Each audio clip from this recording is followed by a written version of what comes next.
the Instructor podcast with Terry Cook, talking with leaders, innovators, experts and game changers about what drives them. Welcome to the Instructor podcast. This is a show that helps you become an even more awesome driving instructor and run a better driving school.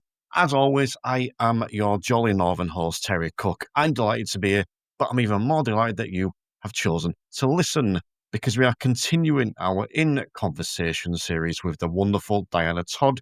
And today we are tackling the topic of driving schools, in particular, how and why Diana launched support, the problems she's faced, the advice she will give, and we're even talking about the elephant in the room, which is that knobhead that joined and then left.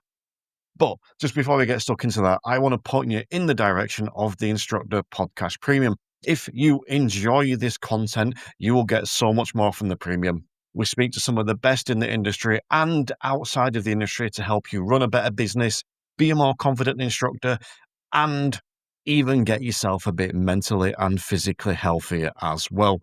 So head to the show notes. You'll find a direct link to sign up. You can get a 3 weeks trial, or you can even sign up for a year and get a 16% discount. But for now, let's get stuck into the show.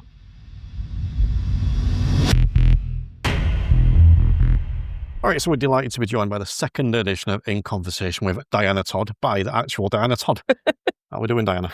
I'm really good, thanks. How are you? Still all the better seeing your smiling face. But today we are talking about driving schools and running a driving school, because in the last recording we did, in episode 1, you spoke about how you never wanted to run a driving school. Yeah. Now you run a multi-car driving school. Yeah. So I suppose initially, tell me why you didn't want to run a driving school and then why that changed. I'm going to start off by saying that's a great question again, and one I might have a long-winded answer for. I think my whole life, some of the best jobs I've had have been where I've worked independently. I'm responsible for what I'm doing, and everybody else doesn't affect me. It's not a reflection on me. It doesn't bother me. And yeah, I've always been quite happy about that. And I saw the driving school, any other job that I've had where I've had to manage people or I've had to lead them in some way, has just really impacted just my day-to-day life and everything all about. It is just impacted me and my work ethic. So I came into this for a work-life balance. I am a bit of a people pleaser. I don't like to say no if I can avoid it. Hence why, I say yes to an awful lot of things. So I think it naturally came about. Again, I've been very fortunate, and I always remember somebody said to me, "Oh, you're very lucky," and I said to them, "The harder I work, the luckier I become." And that's always stuck by me. And I think that's testament to this as well, because I didn't come into it. I wanted that whole work-life balance and everything else. Now, Sophia's getting a bit older, a little bit more independence. And Phil actually had his driving school, and then he wanted to expand it. And then he talked to me about supporting him with the training in this area. And he's lovely, feel free to edit this out, but he is lovely. And he's so, again, compassionate about making sure that the person he's asking help from is looked after in a way, made sure that they're not being taken advantage of. And he came back to me saying, "Actually, Diana, hang on a minute, it doesn't sit right with me that I start this school and you do all the training and the hard work and I reap the rewards. How would you feel about us doing it together?" And I'm a yes person. And I trust him. I just trust him. He's just lovely and helpful and caring. And I thought if I'm ever going to do it, then he's the person I want to do it with, and obviously that's where it stemmed from. And we asked you if you would join. Do you know what, right, on that? It's interesting because we were talking before about like egos and stuff like that, and we've all got an ego. And I know how mine works and I control it quite well. But I can feel sometimes when my ego does get negatively affected. And there's been a few things this year where it's almost been the opposite. So, 3 quick examples. You asking me to join support was huge. It's like, because this was a negative part in that I don't often get asked to do something. I'm the one that creates the thing and asks other people to come along. So you asking me to join support was massive. It was like a massive external validation. It was like, oh, wow. They want me to come and not just be part of the driving school, they want me to co-own it. That says what you think of me. And a couple of us that I said I'd mention. So Stuart Lockery asking me to go and present at the Scottish Expo was big, because I've been asked to present at the Intelligent Instructor Expo before, but there's an element there of, and no offense to anyone, that like they ask a lot of people, and I also think that there's an element there of Intelligent Instructor knowing that the podcast is quite big, and they get some promotion through that. But I think that Stuart asking me to go to Scotland was a massive pat on the back for me. And then also one that's not come out yet, so I can't talk much about it, but Dan Hill asked me to work on a project with him. And he specifically said, I do not want you to come along to be a host. I want you to come along to contribute. And that felt really heartwarming. So yeah, those things. I think the biggest one is obviously support. So, I suppose there's a good opportunity for me now just to, I don't know, thank you a little bit for that opportunity, because like I say, it meant something. Yeah. It's interesting because it was a no-brainer. It was a no-brainer to me. And when I talked to Phil about it, forgive me if I'm speaking out of turn, but I believe you had reservations about joining because you thought me and Phil would be a little sort of clique, for want of a better word. That's not quite appropriate. And I had reservations. I was like, you two are really good friends. So I was like, and what I loved, I loved it. And I actually didn't think you would do it. I was like, because I think so highly of you, I didn't think you would do it. And your voice note when you said you would is one of my favourite voice notes ever. And I think we did a little happy dance. But what I obviously left, and we'll come to that in a bit, but I think what I love about the fact that we asked you to come and support, and it was very much a collaboration, is I think we had a chance to become friends and get to know each other a bit better. I am so mindful of other people's time and the impact that I have on them by reaching out to them.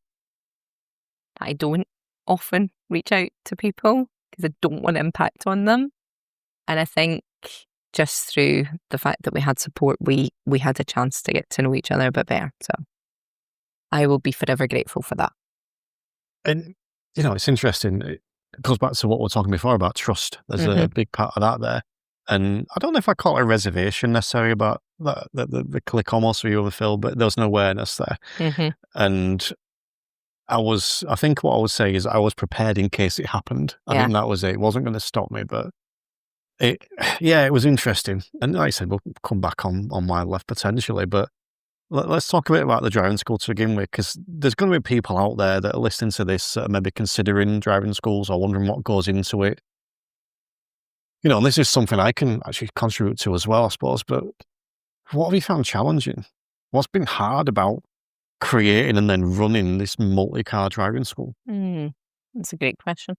I need to stop saying that because you're going to ask me lots of them. I'm now drawing a line under it. I'm never going to say it again. Soz. I can live with that because now I'm not going to wonder if the others are crap. Exactly. Yeah.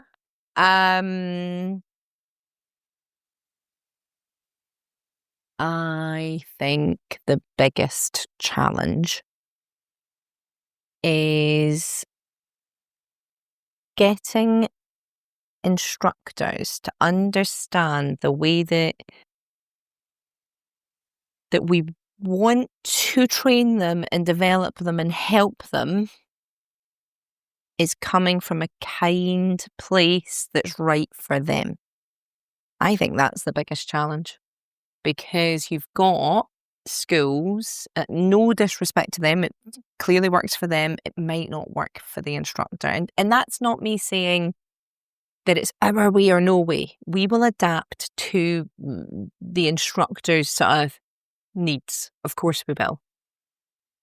But we do things quite nichely. And what I mean by that is we will provide you with everything that we think you might ever possibly need to become a driving instructor. And you can dip in and out of that. It's not compulsory by any manner of means. And we started off with a franchise fee that was like this all-inclusive, you will get training, you will get this. And it was a shame because the cost implications of it, but it always came from a good place. It came from, you guys are going to need this training, this support. And really at the detriment, I suppose, financially to us as co-owners.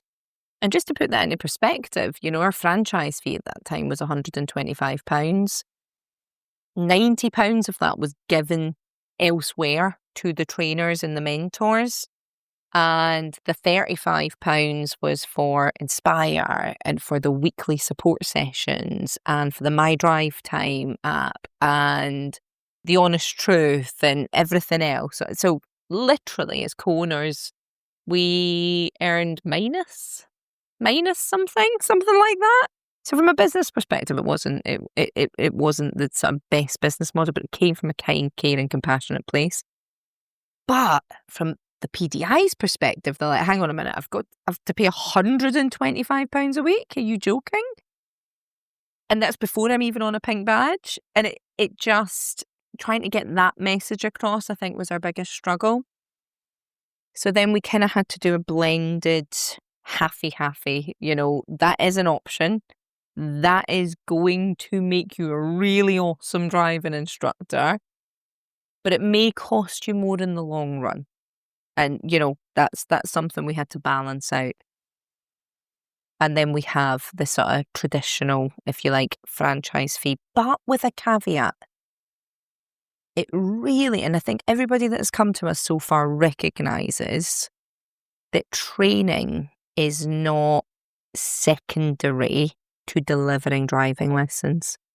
Sorry, my dog is going off his head trying to get treats. I was actually thinking I'm gonna say that anyone listening to this that wants to do an in conversation with series on them, they need to get a dog, because Diana has got an awesome dog, and I love this little pup. I'm so happy. Like, I think I might make some more episodes just so I can stay here a bit longer.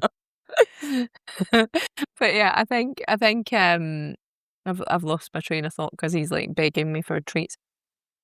I think that we've had to sort of marry up people's finances expectations along with the schools that are saying you can become a driving instructor for £1,900 or whatever it may be, and educating them on the fact that that's just not a reality. I actually don't know anybody that has solely paid that amount of money and become a driving instructor. So I think that's been my biggest challenge. It's interesting because I think that was probably mine. Mm-hmm. Or, well, somewhat similar. The phrase I have is getting the people to fit into the business. Because Mm-hmm. when you think about a driving lesson, because that's what the core of people listening will be aware of, that driving lesson is based around that pupil. When you think of training the PDI, that training session is largely based around the pupil. Yes, there are things we know they need to learn, but it's largely based around them. You can't completely run the business like that. There has to be limitations. There has to be rules, and whether that is you or us saying that we will only take people on and want to invest in their CPD, or whether it's a financial decision. We can't treat the people as 100% individual for the business.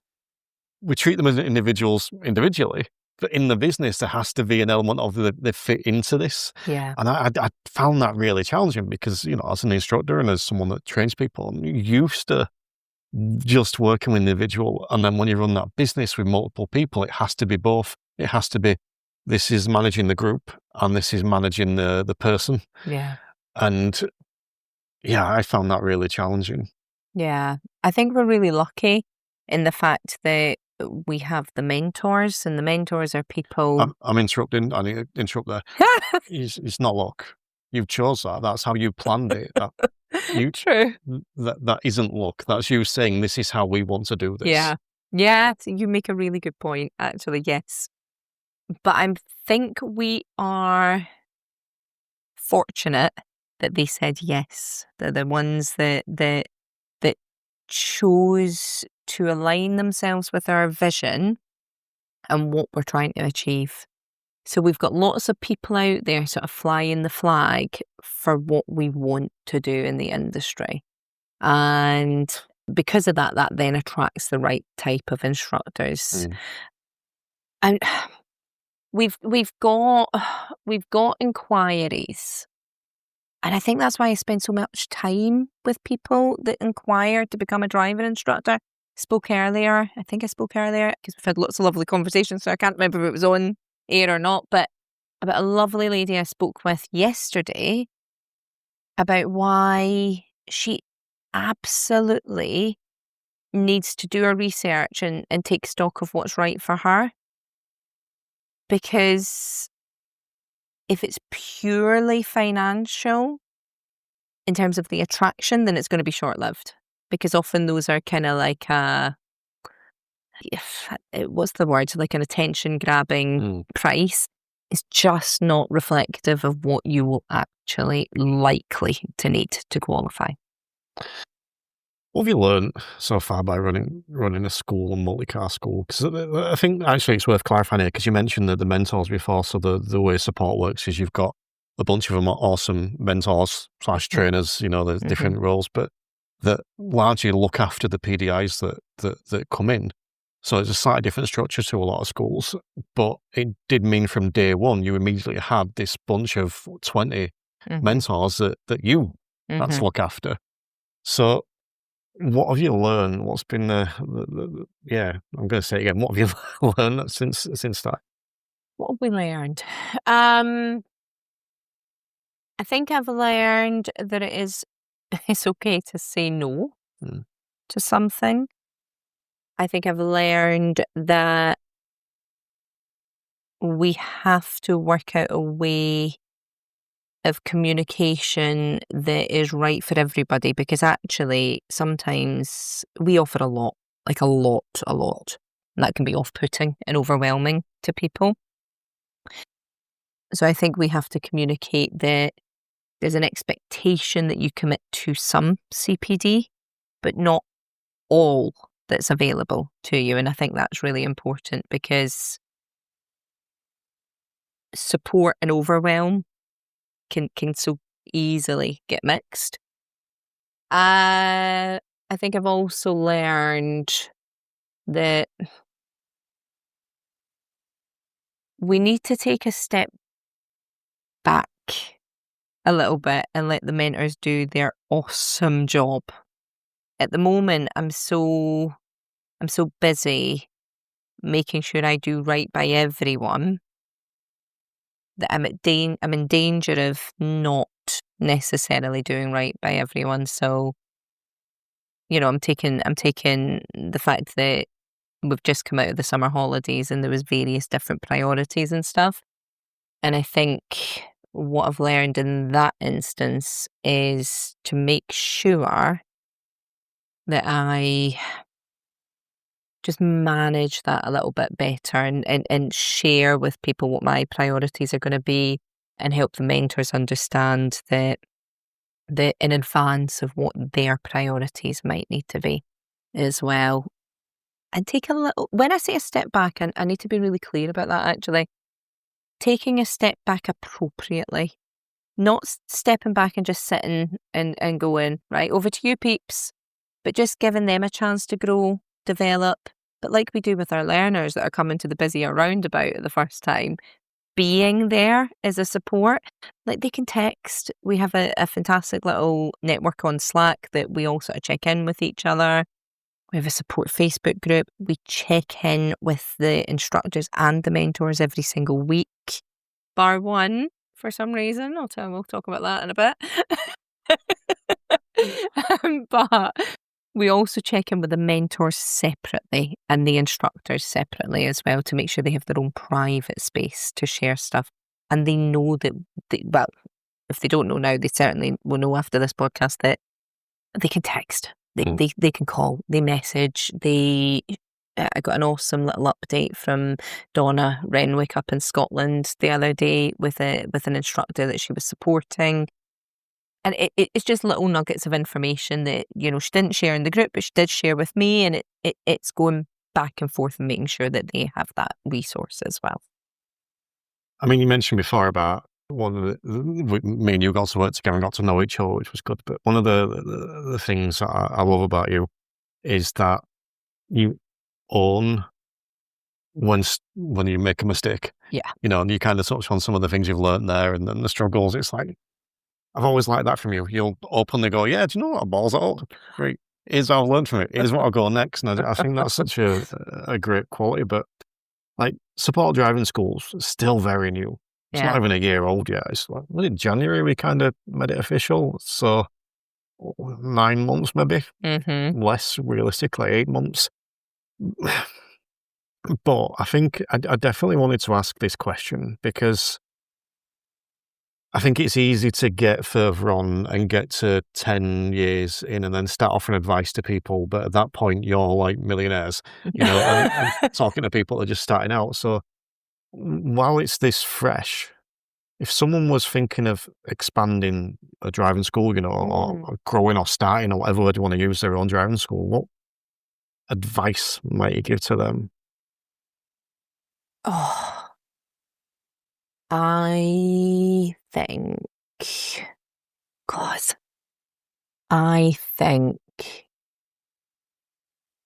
care. Just care, actually. Care about doing it right. Care about the people that are coming into your school. Don't just take any instructor because they've inquired. Care about the pupils that you're going to put that instructor in the car with. Care about the progress of the company, because actually the instructors that you're coming into that environment might want to be developed. They might not. And that's okay as well. Show genuine care, compassion and interest before setting up the school. It shouldn't be based on finances. It shouldn't be based on money, because I think as soon as you go down that route, and obviously you need to feed yourself and you need to, you know, it has to be worth the amount of hours that you're putting in. And I think that's where there has to be a nice balance. But if you start off by caring from everybody that is coming into your business, then they will care about you and they will grow with you and the learners will grow with you and the finances will take care of themselves. That's why I was never really that bothered about the 125 rate, because even though we were making minus money, I was like, that will work itself out eventually, because as they grow, we will grow. And I think it's also important to make sure that you give back. So as the company does grow, hopefully, fingers crossed, that we start to give back in some way. Now I'm ad-libbing here, so Phil will probably tell me off. Well, I think I would chuck a caveat in there, which would be that ideally don't work for minus figures. Yeah, don't work for minus figures. But I think there's an element when you start off you have to put your money where your mouth Yeah. is as well. And it's all very well, like, having a name of trust in this industry, and some people could potentially ride on those coattails, but we wanted a school that was different. Mm. We wanted a school that genuinely cared about you getting it right, regardless of what that meant for us. Yeah. Do you know what? I want to talk a little bit about franchises and the franchisees, because there's a lot of negativity around being a franchisee. There's I follow a TikTok channel. I don't follow many, usually about dogs or Tom Holland. But I follow one, I think I want to get on a podcast actually, who's very, very anti sort of franchise and talks about how to get out of contracts and all this stuff. And it fascinates me, the negativity around it. And I think something that me, you and Phil didn't agree 100% on, I think you and Phil kind of bit more to one side, I was the other, was the idea of what a franchise is. Mm. And I don't think we were way off. But Mhm. for example, I remember quite early on saying, I don't want to provide you. No, that's not right. It's not. I say I don't want to provide students for the franchisees. It's not right. So that's not the priority for me. Yeah. That was never the priority. Yes, I want to do it, but it's very low on my list of priorities. For me, the franchise is about providing what we can offer, which is what we can guarantee, which is, you know, the CPD, the training, the support, you know, that kind of stuff, the access to different people and to different road safety networks and this kind of stuff. That was the franchise. We provide the business. They then run that aspect of the business, which involves getting their own students. For clarity, I'm not saying that we wouldn't provide students. I know that you and Phil had that student a bit higher up in the list of priorities, so we still had it. Yeah. Maybe just different parts on that list. And we're just taking a quick break from today's conversation to tell you about the Instructor Podcast Premium. If you're enjoying these chats and want to take your development even further, Premium is where you'll find over 200 hours of exclusive content. Everything from 5-minute quick wins to deep dives and 3-hour expert sessions. You'll get access to our entire back catalogue, workbooks to help you put ideas into action, and if you join the interactive tier, you can jump on live coaching calls, Q&As, and even watch podcasts recorded live. It's all designed to help you become an even more awesome driving instructor and run a better business. So, if you want less noise and more action, head to theinstructorpodcast.com or check the link in the show notes. But for now, back to the episode.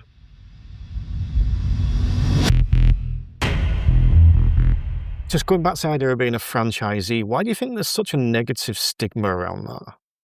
I think at the moment, where we are in an industry of plenty, where learners are still, you know, looking out to get a driving instructor in this high demand area, if we only focus on providing pupils, then the franchise fee is useless, because they can do that themselves, most likely.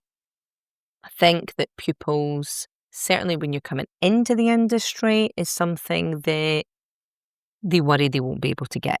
So therefore, it needs to be high up in the priority to confirm that you're going to get them. But ultimately, they probably will be able to get them themselves. You know, I'm putting that out there because we're in an industry where if you're semi-decent, you've got a list of pupils. I think where the franchise can be super helpful is when it's all the other stuff that becomes, you know, that you need to do as a driving instructor. Things like communicating and sorting the advertising and the marketing, the social media, the managing of the diary. I'm not saying we manage your diary, but we certainly help you manage your diary and get the use out of it. Awkward conversations. Things where, you know, there can be communication breakdowns with the pupils and the learners, and having that support network to be able to say, no, actually, your instructor's right. We're not going to take you to test, and here's some of the reasons why. But what we will do is this, and it's helping facilitate that and being that impartial figure to support you with that. And also, even when you passed, I think in 10, 15, 20 years' time, I'm still learning. I learn every single day. And if you're part of a community where you share the same ethos and you've got the same values, you're going to learn from the right type of people as well. Whereas opposed to going off on some kind of solo mission and you're in this little silo where you don't know if you're doing right, wrong, or anything in between, really. And all of those things take time, energy, thinking power, and as I think I've got across on every single conversation we've had, this job is hard. You need a little bit of downtime. And I think that's where the franchise fee can really come into its own. If you feel truly supported and valued, then it's negligible. I think I agree. And going back to what you first said about it shouldn't just be providing students. If you look at the people that complain about franchises, that's often their go-to. It's just get your own students. Yeah. Well, if that's all your franchise providing you with, then yeah. If that's what you want from a franchise, that's different. But for me, I've used this example before, but McDonald's is a prime example. McDonald's don't provide the franchisees that own the stores. They don't provide them with customers. Yeah. They provide them with the support and the resources to get customers. Mm-hmm. And I think that's what a franchise should do. Should we provide the learners when they need them? Yes, of course. But we can't give them learners. We have to get the learners. So therefore, we provide advertising or whatever the way of doing it might be. But I think that's what a franchise is. It's not just providing customers. It's providing the support and the resources to get customers and be the best business they can be using that banner, whether that's support or McDonald's or Greg's or whatever the franchise is, using that banner as a way to attract. And knowing that at some point, the owner of that McDonald's store may leave and go and start up their own restaurant called McMood's. And the owner of Support franchise may leave to go and start up their own one, Supportless, I don't know, whatever, and accepting that and helping them do it. Yeah. That was the other thing that we spoke about. It's like, if someone wants to leave, let's help them leave. Yeah. Let's make them go and run the best business they can because they'll recommend us. Yeah. We want to make it so people don't want to leave, but people will. Let's support them do that. And I think that's missing. I think that's part of where that negativity comes from. Yeah, I completely agree. And I think actually I've got some fabulous relationships with people that have gone and set up their own business. Okay, fair enough, it was before I had the driving school, but they are the ones singing my praises to everybody else because I helped them qualify and they set up their own school. But that said, I think that there's an element of having that sort of that community environment. It can be such a lonely job. Sometimes I always liken it to working from home compared to working in an office. And when you're in the office and something really simple crops up that you don't know the answer to, very easy for you to then just ask a question from somebody at the next cubicle or, just down the corridor or whatever. It's very different if you're working from home and you've got to make a phone call to somebody because actually that feels like a much bigger deal and often won't be asked ever. And it just kind of goes by the by. Whereas with support, you've got so many opportunities to be in that office environment where you can get answers to the questions you didn't even know you had because other people are asking them. And I think that's important. When you're on your own, you just don't know if your ship is just being turned slightly to the left and going completely off course. And I think that's what's quite helpful about being part of a franchise. Yeah. So speaking of ships being turned slightly to the left and people potentially leaving support. Yeah. Do you think we should talk a bit about some knobhead that left? I would love to talk about that knobhead that left. Yeah. Do you have any questions on that? Yeah. Why did you do it? I'd like to think you've got enough idea. I spent long enough talking to you about it. So I'll be honest with this. I think it might benefit people to share this, actually. That I, as I said earlier, I was really, really happy and touched that you asked. And I love the concept. I love the idea of doing something different. and being a different driving school, and I'll be honest, you know this, I love the idea of scaring the big boys.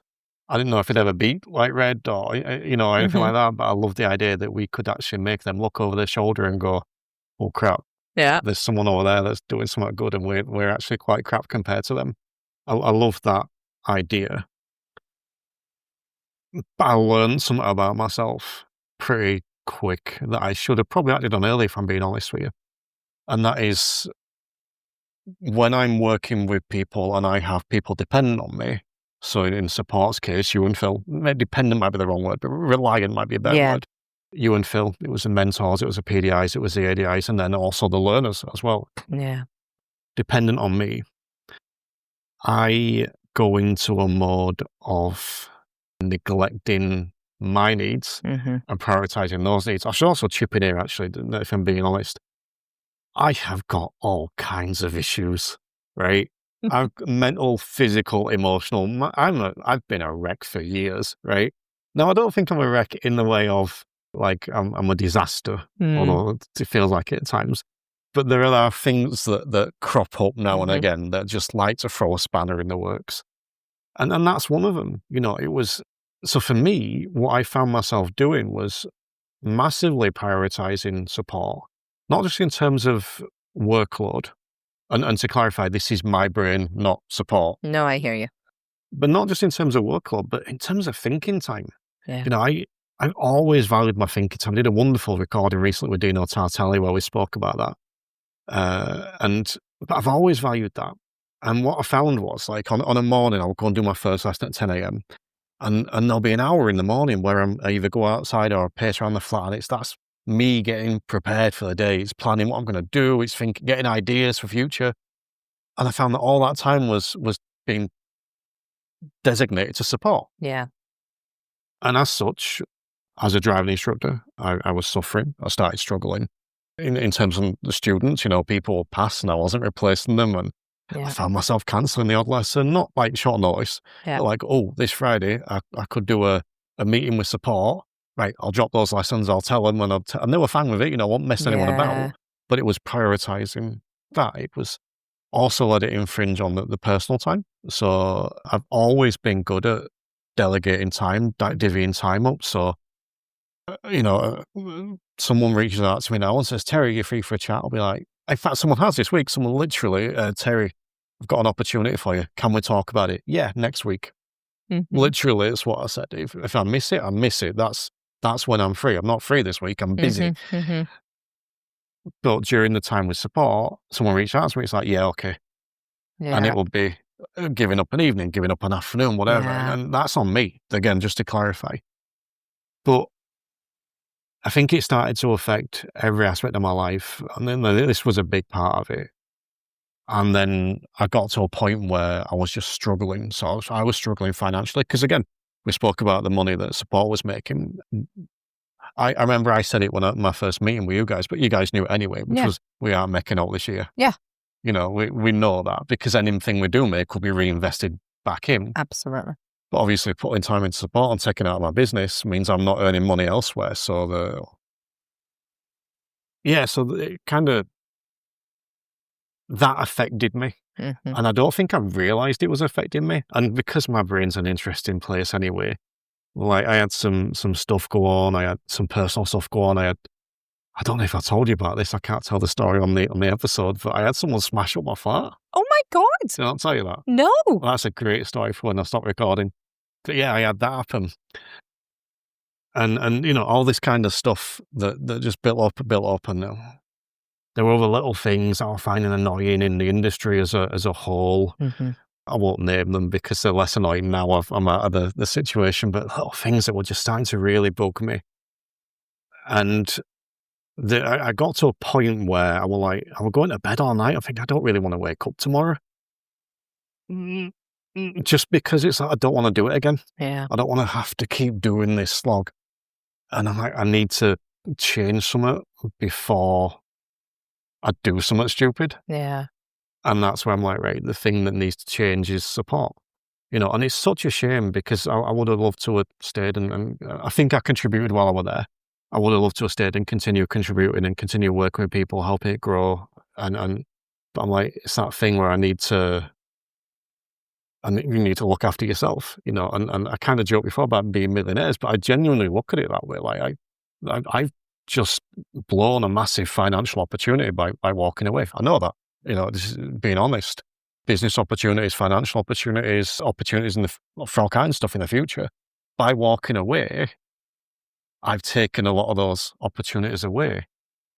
But by not walking away, I don't know where I would have been, essentially. So yeah, I needed just to step away, look after myself, get myself right. Because even when I look at this year, 2025, my goal for this year, so I had a few goals. One was not to be as busy. Yeah, that was ruined by about the 5th of January. Thanks for that. But my goals for this year, my 2 big goals were to evolve TC Drive, my driving school, Mm-hmm. and to develop me as an instructor, as a person, as a coach. You know, I wanted to do a psychology degree at Open University. I wanted to do the Bright Coaching Diploma, all this stuff. And I did not have time for that. No. And again, that it's not having time I left, but it was all this stuff that just built up. And with my brain as weird and wonderful as it is, I struggled. And I remember dropping you guys a voice note. It's like, it's not I break up with someone, is it? But it's how I did it that morning. You and break up with us. I think quite a long voice note as well, just explaining what were what. And you guys were awesome, you and Phil. You know, straight away dropping me some messages back, arranged a chat straight away. Super understanding, super helpful, made you both cry. Did Phil cry? I like to think it. Yeah. Don't spoil it for me. You're listening, Phil. Don't tell me you didn't cry. I always cry when Terry tells me you're he's sorting him out leaving for me. There you go, see? But yeah, so, you know, and you guys were awesome with that. And I think I said to you at the time that I will always support and, you know, happy to contribute any way I can. But it was something I needed to step away from to look after myself and look after my own sanity. And again, I know I've said it a couple of times, but I feel like I need to repeat it. That's not a reflection on support. I get that. It's a reflection on my brain. I don't regret doing it. Mm-hmm. I didn't know it was going to affect me that way. If I'd known, I probably would have. I still would have come in, but I would have come in a different way. Yeah. Because I can remember when I did come in, actually, I said I can't commit properly till April. Probably said I can't commit properly till 2026, if I'd known properly. But yeah, there you go. So that's... And then you worked your backside off, though. Because when April hit, I mean, even before April, you were working your backside off for support. Because I think that might be, forgive me if I'm wrong, just the way your brain works. It's like you don't want to let people down, even though there was zero expectations. I'm very much the same, like very much the same. And you were always mindful of that with me. And I think it was good because you held me accountable for the things that I would do. I'm always very wary, though, that literally the day before you dropped that voice note, I dropped about 5 messages, voice notes, you name it, just with lots of wee bits and pieces that we had going on with support. And I was like, if I tipped him over the edge, oh my gosh, was it me? And you were clear that it was, and it wouldn't have been because it was literally the night before. But I think there was something that I was going to say there. I've forgotten it, but I think as well, I admire the fact that you left. I really admire the fact you left. And I know that sounds, I was gutted. Like, I think, well, you could tell because I was crying, legitimately. But I admired it because I admired you taking the time out for yourself. And I think that's dead important. And I think that actually comes back to the fact that I said earlier, we care. We care about you. We care about the people that work with us. And I'm glad that you left in the nicest possible way. Because it was the right thing for you. And also, sorry, I've just remembered what I was going to say. Also, you are still helping the business grow. You're helping the instructors grow because they're listening. They're listening to your podcast. They're developing themselves. You were instrumental in planting the foundational seeds of support. which will always be there. So I think that's important to recognise as well. I'll be like the guy that helped Mark Zuckerberg set up Facebook, then Mark Zuckerberg become a billionaire. I'll wave to you from a mansion. Yeah, thanks. Buy me a shed. But no, it's interesting. Like I don't do much with mantras. I tend to think of them a lot and then forget them, but I don't do much. But I've got two that are pinned on my wall. Well, I wrote them, pinned on one is it's the work you do when people are watching that counts. And I stand by that because I do work hard. Even like away from support, I work hard. But I think when it's just me, I'm able to reason that and able to go, yeah, do you know what? You get a Friday off this week. You're allowed that. Yeah. But when I've got people dependent on me, I think now I might be able to do it. You know, maybe with a different project, I'll be able to work with someone, you know, whatever. But I think that at the time in particular, and I would still find it hard now, but at the time in particular, I couldn't justify having a day off. Yeah. Because these people, you know, Phil, Diana, the mentors, the ADIs, the PDIs, the learners, they're dependent. You know, I have to make sure that this or whatever. But you know what, I'm going to give a little shout away, actually. And I don't think this will offend anyone. I'll let you tell me afterwards. But shout out to Stuart Luckery, because when I joined support, I got a bunch of messages from people, but there was only one person that sent me a message that was purely congratulations. You know, I think there were some messages that said congratulations, but there were caveats or there were, what about this, or you know, whatever. But one person sent me a message just like, congratulations. And that was Stuart. And when I left, there was only one person that kind of said, are you okay? There were a few people that, you know, 5 questions sent me. There were but there were only one person that did both, is what I'm trying to say. That the pure positive message and the pure check-in message. There are a few that did one, but there was only one that did both, and that was Stuart. So a little shout out to Stuart there. He's awesome, though. He does all right. He's really awesome. Like, I have, but anyway, it's not the Stuart Lockery show, so we'll just. I'm joking. I don't think he's advertised on this episode, so that's his point. But yeah, so that was it. That was why I left. It's, you know, I've been pretty honest with that, and I think that my advice, no one's asked for it. My advice would be for anyone just to, you know, maybe assess your mental capacity before you take on something like this, but also don't be afraid to walk away. I've never been afraid to burn stuff down. You know, it's not, I didn't burn support down, but I've never been afraid to walk away or go, that's not right, or change plans or change tact. I think that it's an underrated skill, actually, is being able to go, yeah, this isn't working for a reason, whatever it might be, and either fix it or walk away. I think, One thing you said earlier that I kind of wanted to touch on was the fact that other people were reliant on you. I actually think of that in positive terms sometimes. I think Phil does as well. And it's almost that accountability but it creeps.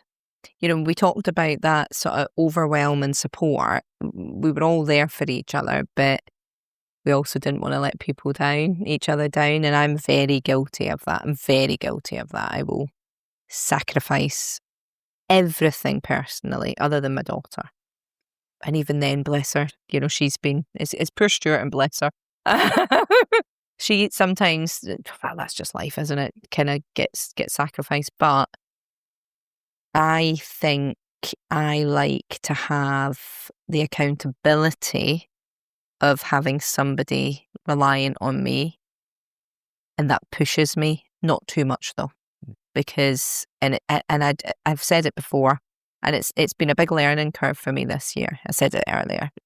I have to take that time. So I'm taking some stock from what you did. I'm not. This isn't my way of breaking up with Phil for support, but. And I did it in August. I did take some time and prioritise my family, and that was important. Yeah. I think for me, it's not necessarily people relying on me. It was everything I had going on. Yeah. You know, it's the question I get asked the most how do you fit it all in? Yeah. And it's like, yeah, maybe I should have thought of that before. And to be fair, I did. It's like I'll be more free from April. And I was, the part of that was because I knew I was changing the podcast. But I think that taking on that, what felt like responsibility with everything else was a step too much. And something needed to go. And it was support that demanded the most. No, not demanded, required the most from me going forward. So that was the one that had to go, if you like. But like I said, I enjoyed it while I was there. I enjoyed some awesome people, met some awesome people. And you. Yeah. And Awesome people and me. I'm glad I did it. Hopefully I've made a little bit of a positive contribution to it. And yeah, best of luck going forward. Thank you. Do you want to take a moment to remind people I've just spoke about sport for ages, but remind people where they can find you? Yes, I'm going to start with Support Driving School. We offer training for instructors, and of course we're a driving school, so driving lessons as well. All the way down in Devon, Cornwall as well. Actually, we have some mentors, lovely mentors there, all the way up to Bonnie, Scotland. And we also have Inspire Instructor Training, which is a sort of resource-led training platform that you can really sort of finesse and dip in and out of as and when is needed as well. Excellent. Well, a big thank you for joining us today. Thank you. The Instructor Podcast with Terry Cook, talking with leaders, innovators, experts and game changers about what drives them.